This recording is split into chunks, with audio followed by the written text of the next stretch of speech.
Hello friends, ये inter taxation की बात करते हैं, कैसे हमें उसे रिवाइज करना है। सबसे पहले आप जीएसटी के साथ स्टार्ट करेंगे। कैसे स्टार्ट करेंगे? जो भी नोट्स आपने बनाए हुए हैं वो नोट्स पढ़ेंगे, प्लस जो आपके आईसीआई मॉड्यूल के क्वेश्चन है या जो आरटीपी के क्वेश्चन है सिर्फ उसको आपको रिवाइज करना और कुछ नहीं करना। और कोशिश करनी है कि हर हाल में कल 12 बजे तक जीएसटी कंप्लीट हो जाए। इनकम टैक्स के साथ स्टार्टिंग मत कर देना, नहीं तो फंस जाओगे, रिवाइज नहीं कर पाओगे। फिर इनकम टैक्स के अंदर आपको सबसे पहले उठाना है सेट ऑफ, फिर clubbing, residential, house property, other sources, salary, deduction. इसी ऑर्डर में आपको चैप्टर्स लेने हैं, नोट्स रिवाइज करने हैं, आईसीआई के क्वेश्चन और आरटीपी कोई भी क्वेश्चन करके नहीं देखना, जस्ट ओवरव्यू मारना है। शाम को 6 बजे तक, मतलब 6 घंटे के अंदर ये आपके नेक्स्ट कंप्लीट हो जाने चाहिए। देखो, अगर इस तरीके से नहीं चलोगे ना, पूरा कोर्स रिवाइज नहीं कर पाओगे, पहले ही बता रहा हूँ। और उसके बाद बैलेंस ऑफ द पार्ट जो है उसके ऊपर फोकस करोगे, जिसमें पीजीबीपी, सीजी और दूसरे चैप्टर्स आपके आते हैं। तो इस तरीके से आपको पूरा का पूरा टेक्स्ट का पेपर जो है वो रिवाइज करना है। इसके अलावा एग्जाम के अंदर जब पेपर करोगे तो कुछ बातों का ध्यान रखना। सबसे पहले आपको जीएसटी ही अटेम्प्ट करना है। देखो, आईटी आपका कितना ही स्ट्रांग हो और जीएसटी कितना ही वीक हो, एग्जाम में जीएसटी ही बचाता है। बड़े आराम से जीएसटी में 40 में से 30 नंबर आ जाते हैं। मतलब मैं आपको बताऊं, मैंने ऐसे ऐसे बच्चे देखे हैं जो 55 नंबर का पेपर करके आते हैं, लेकिन जीएसटी पूरा 40 का किया होता है और वो 45-47 मार्क्स ले आते हैं। तो जीएसटी ही सबसे पहले एग्जाम में करना है आपको। Focus on GST first. 1 घंटे से सवा घंटे में जीएसटी पूरा हो जाएगा। फिर उसके बाद इनकम टैक्स के जो स्मॉल क्वेश्चन है 8 नंबर तक के, उस पर फोकस डालना है।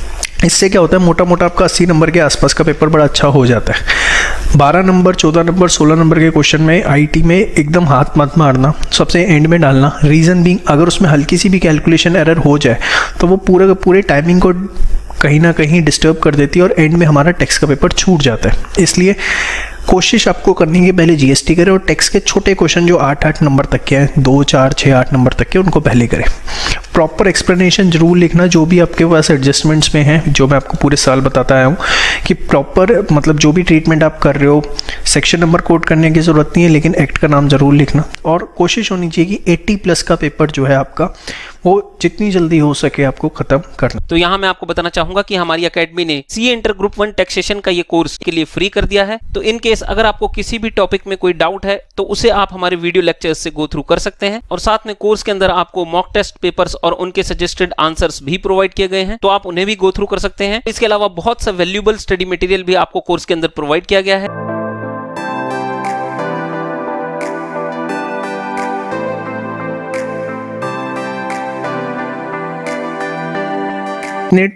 कम टाइम में टेक्स्ट में 40 कैसे लाएं, टेक्स्ट में कुछ नहीं पढ़ा अभी तक, please help, thanks in advance. ये स्टूडेंट, डेफिनेटली बच्चे आपकी मैं पूरी हेल्प करूंगा। यहाँ पर एक चीज मैं आपको बताना चाहूंगा कि बच्चे इस समय सारा फोकस जो है ना जीएसटी के ऊपर डाल दो। अगर कुछ भी नहीं पढ़ा है तो सिर्फ आपको छोड़ के सबसे पहले जीएसटी पढ़ना शुरू कर दो। मेन फोकस जीएसटी होना चाहिए, उसके बाद छोटे चैप्टर्स पे आ जाओ, clubbing, TDS, set of, deductions. तो मतलब पहले जीएसटी अच्छा हो जाना चाहिए, इतना कि 40 में से 35 नंबर कहीं नहीं गए। आईसीआई का क्वेश्चन एक एक अपने हाथ से करना, उसके बाद टेक्स्ट के छोटे छोटे चैप्टर करने।